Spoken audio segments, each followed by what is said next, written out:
During Sunday brunch, my brother raised his glass to our walking ATM, always there, never seen. Laughter filled the table. I smiled, lifted my glass, and said, to the ones who just lost access to the joint account. One by one, phones started buzzing. And then, the laughter died instantly. All I wanted was one damn moment. Just a simple brunch. An hour or two where I could sit across from my family, tell them what I'd achieved, and maybe, for once, feel like they were actually proud of me. So, I got promoted. A real promotion, not one of those meaningless title changes that come with more work and no raise. This one mattered. After years of grinding, juggling bills, missing sleep, and raising my daughter completely on my own, someone finally noticed me. I was making enough now that I didn't have to check my account before buying groceries. I thought maybe that would matter to them, that they'd see how hard I'd worked, how much I'd done without asking anyone for a thing. I should have known better. The restaurant was one of those brunch experiences with $10 coffee and plates that looked like art projects. My mom insisted on it because this place has the right crowd. My dad didn't say much beyond a grunt when I showed up. He never does. My aunt came because she never turns down free food. And my brother Trevor. He arrived 20 minutes late wearing a hoodie and slides, smelling faintly like weed and apathy. He's 22, still lives at home, doesn't work. My parents call him creative. Apparently, streaming video games 6 hours a day counts as a career now. I ordered a mimosa and tried to start the conversation. I told them about the promotion, how I'd been chosen over 2 senior staff, how it meant stability for me and my daughter, how proud I felt finally being recognized.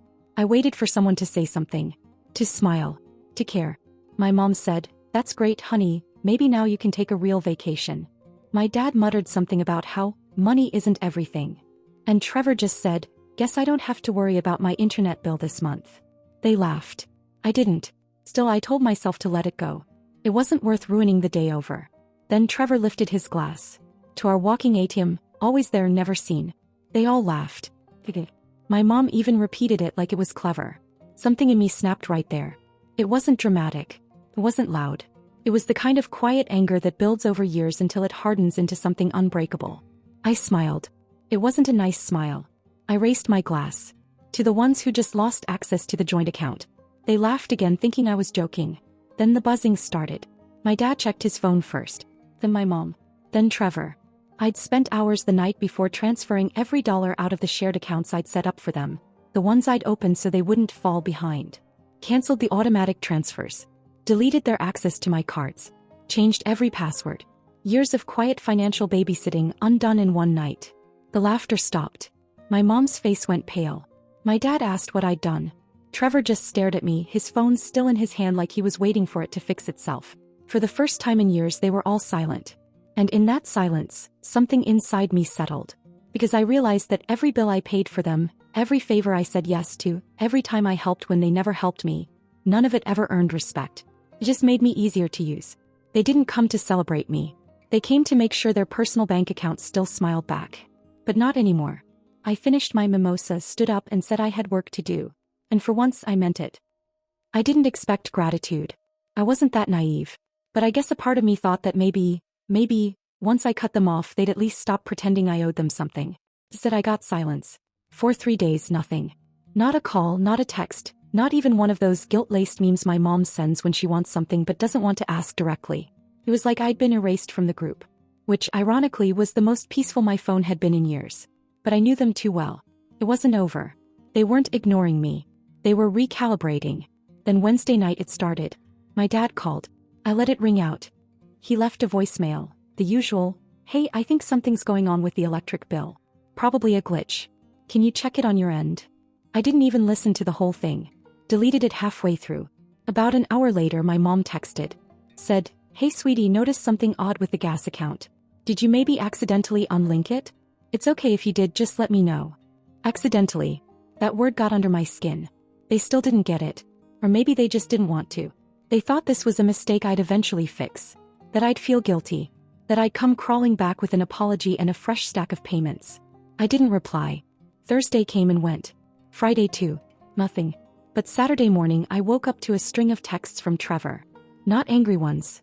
Friendly ones. Weirdly friendly. "Hey, been thinking of getting into freelancing. Maybe marketing or design or whatever. Think you could look over my portfolio. Then, maybe we could hang out sometime this week? Just catch up. Been forever." Then, Mom made lasagna. You should come by tomorrow. I stared at my phone, genuinely stunned for a second. Trevor hadn't texted me without needing something in over a year. And suddenly he wanted career advice. It was laughable. He didn't want help. He wanted the money attached to it. But still, I didn't delete the texts. I kept them just to see what he'd try next. The next day my mom invited me over for dinner. Just dinner. No context. No emergency. Just, come by, we'd love to see you. I said yes. Not because I missed them. Not because I wanted to reconnect. But because I wanted to see how long they could keep up the act. I showed up that evening, dressed like I had somewhere else to be afterward. Their house looked suspiciously clean. There were candles. Trevor had showered. My dad even put on a collared shirt. It was like stepping into a weird play where everyone knew their lines except me. Dinner was awkward in a way they tried to hide. My mom asked questions about work. Actual questions. My dad nodded along. Trevor sat there, fidgeting, clearly waiting for the right moment. Eventually he got tired of waiting. We were thinking of maybe taking a family trip, he said casually. Just something small. Weekend thing. Could be fun. I looked at him. Then my mom added, maybe down to the coast. Somewhere warm. Nothing fancy. It'd be nice to spend time together again. There was. Wrapped in the illusion of family bonding. A vacation they couldn't afford. A vacation they assumed I'd pay for. Like always. I smiled. Told them it sounded nice. Then changed the subject. Because I wasn't going to say no. Not yet. No gives them something to argue with. Maybe keeps them guessing. I left after dessert. Trevor tried to walk me to my car. He stood by the door, shifting from foot to foot like a kid trying to work up the nerve to ask for something. You mad at me? He said. I almost laughed. No, I said. Not at all. And then I got in the car and drove off. Because they were trying. For once they were trying. But not because they cared about me. They just finally realized what it felt like to lose their lifeline. And I wasn't in a rush to throw it BACK. The following week felt like I was being slowly circled. Like they were waiting for the right moment to strike again. Only this time they were dressing it up as concern, warmth, and fake closeness. Trevor started texting me more than usual. Not in his normal, lazy half-sentence way but full messages. Like he suddenly knew how punctuation worked. One morning he sent me a long text about taking initiative. Said he was exploring freelance work. Thinking maybe social media marketing or crypto consulting. He attached a screenshot of a career quiz from a sketchy website that told him he had a 97% match for entrepreneurship. He asked me what I thought. Another day he asked if I knew how to start an LLC. I didn't respond to either message. Then came the links to absurd job ads. One of them was a remote snack taster for a global flavor research company. Another promised 6 figures for rating dating app bios. He genuinely wanted me to look into them. It wasn't even insulting. It was pathetic. I realized then he had no clue what real work looked like. No idea what it took for me to get where I am. And he didn't care. He just wanted me back in position. Back in giving mode. And he wasn't the only one. My mom ramped things up too. She started calling me at night, always around the same time like it was on her calendar. Said she missed hearing my voice. Asked how my daughter was. Asked if I was eating enough. It was strange, almost nice. But I couldn't shake the feeling that every kind word was just the setup for something else. She offered to babysit once. I told her I already had it covered and she backed off like she hadn't meant it in the first place. The guilt wasn't working. So they tried charm. I didn't fall for it. But I watched it all. Closely. And then out of nowhere my aunt called. We hadn't spoken since the brunch. She never called unless she wanted something and even then she usually had my mom do it for her. I let it go to voicemail. She left one of those overly sweet messages full of empty praise. How proud she was of me, how incredible I was, how no one really understood how much I'd taken on. Then came the real reason. She said my parents were dealing with something private. Said they were too proud to talk about it, but that maybe if I reached out I could help ease the situation. They were setting the stage. Carefully. That night my mom called again. I answered. She didn't waste time. Said she and my dad had been thinking about downsizing. She mentioned that some bills had piled up unexpectedly. She said things had been harder than they let on, but that they weren't asking for a handout. Just help. She talked a lot about starting over, clean slates, and how they just wanted to stabilize for good. I didn't interrupt. I let her finish. Then she dropped the number. $6,000. Just 6. Just, as if it were a favor, a small bump to push the family back on track. She said, "This is the last time, Mila. I swear. We'd never ask again. We just need this to get back to zero. That's it." And for a moment I just sat there holding the phone, hearing nothing. It wasn't that I was shocked by the amount. It was that they really believed this whole act had worked. That a few weeks of pretending to care, of faking interest in my life, of asking about my daughter's favorite snacks, all of that was just an investment toward a payout. They'd built this whole campaign of warmth and closeness just to end it with a request. And they truly thought I'd say yes. As I always had.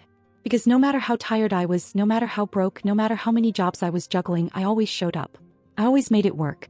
But something had shifted in me. I was exhausted. Not just tired, depleted. My life was hanging together by a thread. I was working long hours, skipping lunch to make daycare pickups, crashing into bed at night just to wake up and do it all over again. I was running on fumes and they wanted $6,000 to make their lives a little more comfortable. I told her I'd think about it. She said she understood. But her tone said something else. She already believed she'd won. That the answer was inevitable. And I'll be honest, I didn't know my answer yet. I wasn't trying to play games. I was genuinely torn. Because maybe, just maybe, if I gave them the money they'd finally stop. Maybe I could buy them off. Permanently. $6,000 for silence, for space, for freedom. It almost sounded worth it. Almost. After the call with my mom, I spent the night staring at the ceiling trying to justify it to myself. $6,000. I kept running the math. Not just numbers, emotions too. How much peace was worth. How much silence cost. And whether deep down I still wanted to believe they were capable of changing. I already knew the answer. That morning I transferred the money. I didn't tell them I did it.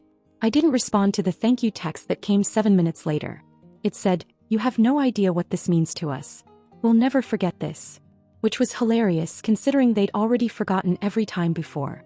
But for a moment, I'll admit it, it felt like maybe I'd finally bought my way out. Like I'd closed the book and could finally stop flipping back to the chapter where they begged and I gave in. For a week it stayed quiet. No missed calls. No emergencies. No backhanded compliments or weird, desperate texts from Trevor. My daughter and I started taking walks in the evening again. I even cooked dinner 3 nights in a row, which hadn't happened in months. Then came Thursday. I was finishing up a late report at work when Nicole, a co-worker from 2 floors up, tapped on my desk and asked if she could show me something. She looked hesitant. I thought it was another HR memo or some team building sign-up. Instead she handed me her phone. There, on Reddit, was a thread from someone named TGameMaster87. And within 2 sentences I knew it was Trevor. He had posted in a personal finance subreddit, venting about his uptight sister, who refuses to help her struggling family even though she's finally making good money. It wasn't subtle. He wrote about how he and mom had played her right and got one last payout. He said they made her feel like family again just long enough to cash out. That exact phrase. Cash out. And then, and this part stopped me cold, he said they were planning to ask again in a few months. Said she's soft. She always comes back. The comments were even worse. Some people called him out but plenty didn't.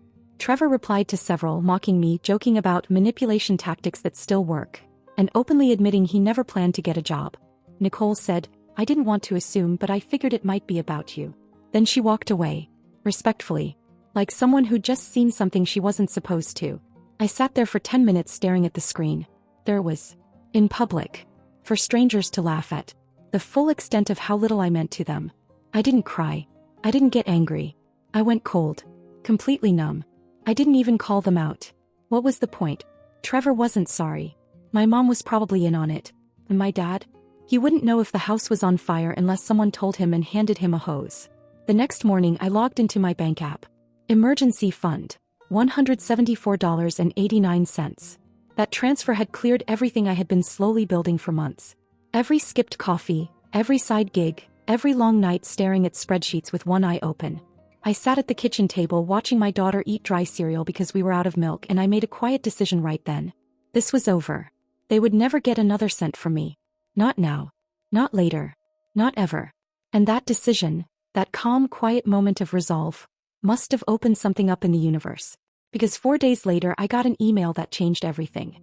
A recruiter. From a major company in another state. Said they found my name through a niche industry blog post I'd written last year and wanted to talk. The job was a significant step up. Less hours. More pay. Full relocation package. A daycare stipend. It felt made up. I scheduled the interview, took it during my lunch break, and 48 hours later they sent an offer. I stared at the screen for 5 full minutes, making sure it wasn't a scam. It wasn't. And that was it. The moment fate handed me the exit I didn't even know I was waiting for. 2 weeks later I terminated my lease, boxed up our lives, and moved out of state with my daughter. No announcement. No farewell dinner. No texts. Just a gone. The day we moved, it rained just enough to smear the windows and wash everything clean. It wasn't dramatic. No final confrontation, no shouting match, no slammed doors. Just a quiet goodbye to a city that had drained me dry. I'd lived in that apartment for 4 years. Raised my daughter there. Worked nights there. Cried in that bathroom more times than I could count. And I left it without looking back. I didn't post a thing. I didn't tell a soul. I packed at night after putting my daughter to bed, boxing up our lives like evidence. Sold the furniture. Cancelled the lease. Left a note for the nanny with a forwarding address and a thank you envelope. She cried when I handed it to her. She didn't ask questions. She just hugged me and told me I was doing the right thing. By the time we hit the highway, it felt like I was slipping out of a skin I should have shed years ago. 8 hours later we were in a new state. New apartment. Higher floor. Sunlight poured in like it had been waiting for us. The walls weren't closing in anymore. My daughter twirled in the empty living room like she already understood we were free. The new job started a week later. Fewer hours. Double the pay. And a boss who, on my first day, asked what I needed to succeed.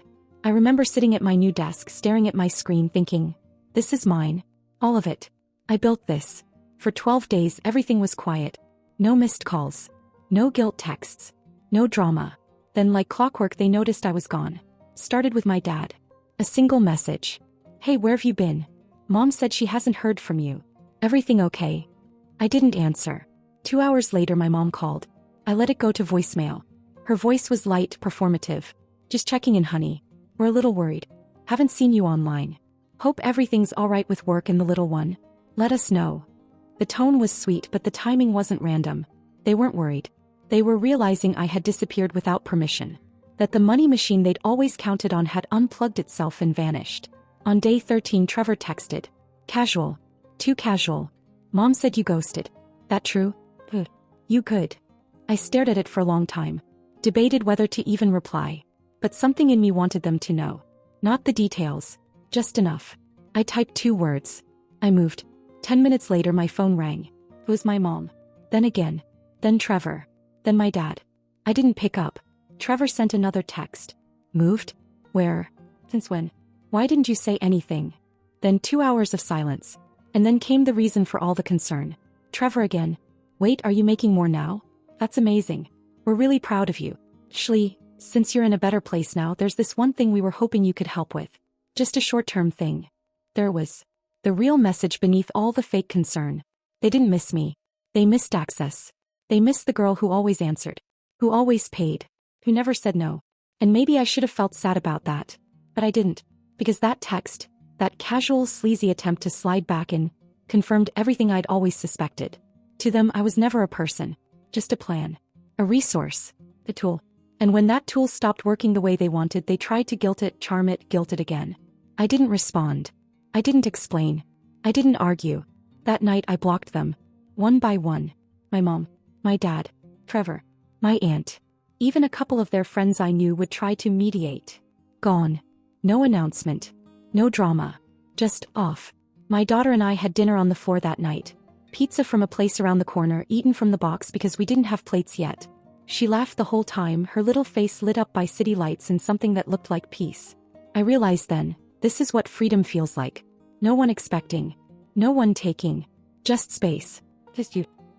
It had been 6 weeks. 6 weeks of real quiet. Not the kind where you're waiting for the phone to light up. The kind where, for the first time in years, silence doesn't mean tension. It means peace. I had kept them blocked. Every single one of them. My parents, Trevor, my aunt, even a couple of their nosy family friends who always had an opinion but never a solution. I didn't just block their numbers. I blocked them in my mind. I stopped wondering what they were doing, if they were talking about me, if they'd try something. And for a while it worked. In that silence I finally got to live like a person. My daughter was thriving. She adjusted to the new city faster than I expected.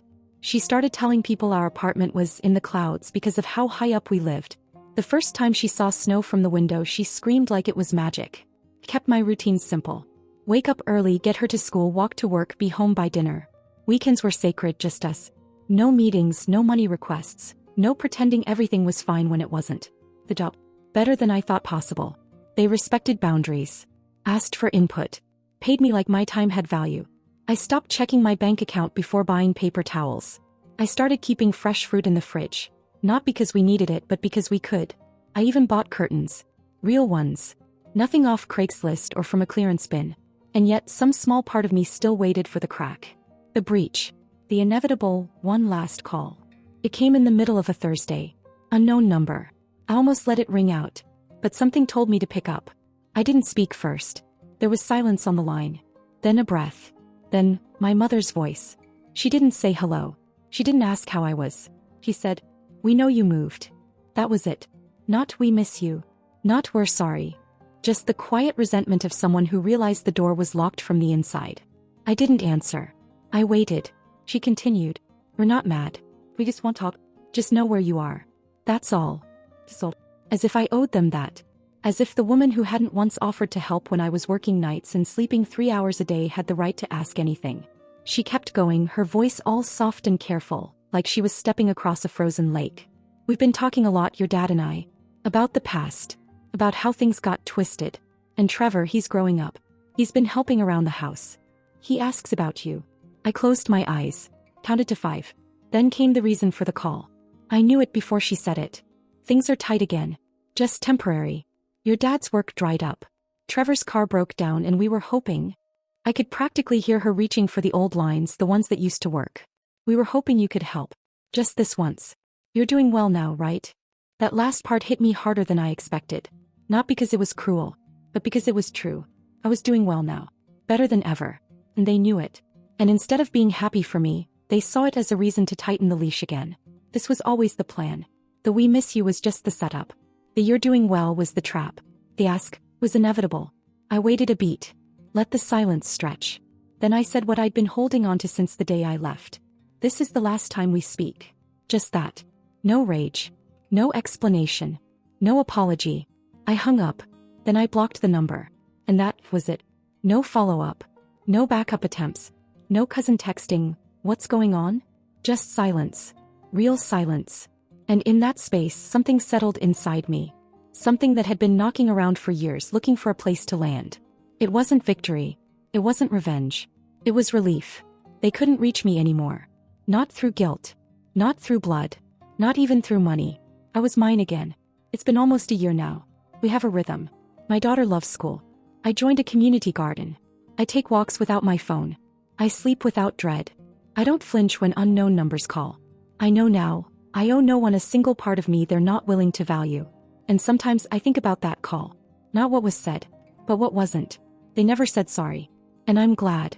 Because I didn't need closure. I needed distance. I gave them everything. Time, money, silence, grace. But the best gift I ever gave them was goodbye. And the best gift I ever gave myself was meaning. I